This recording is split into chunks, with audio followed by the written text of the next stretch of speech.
Ethan had always been known as the guy who couldn't stick to anything. His friends used to joke that if he promised to meet them at the gym, they'd better not wait because Ethan would most likely still be in bed, scrolling through his phone. At work, his manager noticed his potential but also his lack of consistency. He started projects with passion, then abandoned them halfway. His family loved him dearly, but they worried too. His mother often said, "Habits make the man, Ethan. You can't build a strong life on weak foundations." But Ethan wasn't lazy, not exactly. Deep down, he longed to change. Every night he told himself, "Tomorrow, I'll start fresh. I'll wake up early, exercise, eat healthy, focus on my goals." But every morning, he would slip back into the same old patterns. It was as if he was trapped in a cycle he didn't know how to break. Then came the turning point. One rainy evening, Ethan missed his train home and decided to wait in the little coffee shop near the station. He ordered a cup of tea and sat by the window, lost in thought. His phone battery had died, so for once, he had nothing to distract him. That's when he noticed an old man at the table across from him. The man's hands trembled slightly as he wrote in a small notebook, pausing every so often to sip his coffee.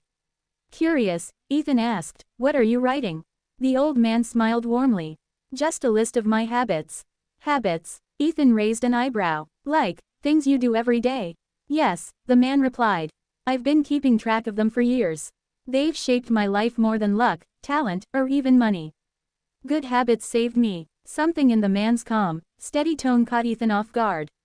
He leaned in. "Saved you? From what?" The man closed his notebook, as if sealing away a lifetime of stories. "From myself," he said quietly.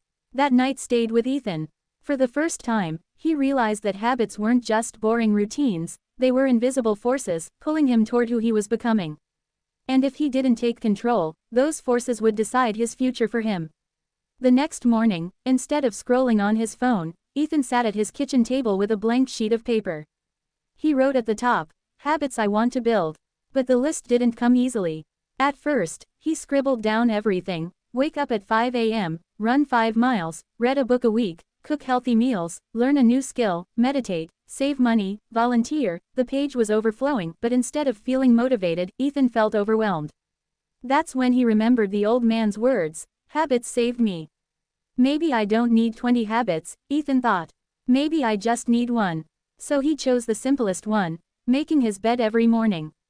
It sounded almost laughable, but it was small enough that he couldn't make excuses.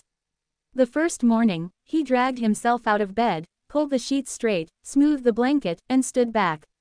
For the first time in years, he felt a tiny spark of pride before leaving his room. The second morning, he did it again.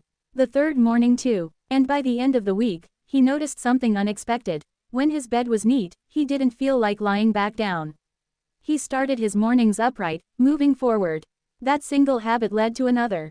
One evening, when he was about to toss his clothes on the floor, he thought, "If I can make my bed, I can put these in the laundry basket." Soon his room looked cleaner. With a cleaner room, he felt calmer, more focused. And with that focus, he found himself opening a book he had left untouched for months. Weeks turned into months, and little by little, Ethan's habits grew. But life has a way of testing commitment. One day, Ethan's younger sister, Lily, called him in tears. She was struggling with college, overwhelmed by exams and part-time work. "I can't do this, Ethan," she sobbed. "I keep messing up. I don't have the discipline. I'm a failure." Her words struck Ethan like a mirror reflecting his old self. He remembered those nights of self-doubt, the mornings of disappointment. And for the first time, he had something different to offer her, not empty encouragement, but proof. "Lily," he said gently, "you're not a failure. You just need habits that hold you up when everything feels heavy. Start small. One thing. For me, it was making my bed. For you, maybe it's writing down your schedule the night before. Don't try to change everything at once. Just one thing, then another." She sniffled. "You really think that works?" "I don't just think," Ethan replied. "I know." From that day, Ethan began guiding Lily. They spoke every evening, sharing their one thing for the day. Sometimes Lily managed it, sometimes she didn't, but Ethan reminded her that failure wasn't falling down, it was refusing to stand back up. One evening, Lily confessed something that shook him. "Ethan, if you hadn't answered my call that night, I don't know what I would have done. I felt like giving up, not just on school, but on everything. Ethan froze. He realized his small changes hadn't just reshaped his own life, they had rippled outward, touching someone else's in a way he never imagined. A simple habit, born from an old man's wisdom in a coffee shop, had grown into a lifeline for his sister. That night, Ethan sat at his desk and opened a fresh notebook. On the first page, he wrote, "Good habits aren't just about me. They're about the people who need me strong." Years later, Ethan would still remember that rainy evening when he stumbled into the coffee shop. He never saw the old man again, but the stranger's words lived on through him, and through Lily, who went on to graduate with confidence she never thought possible.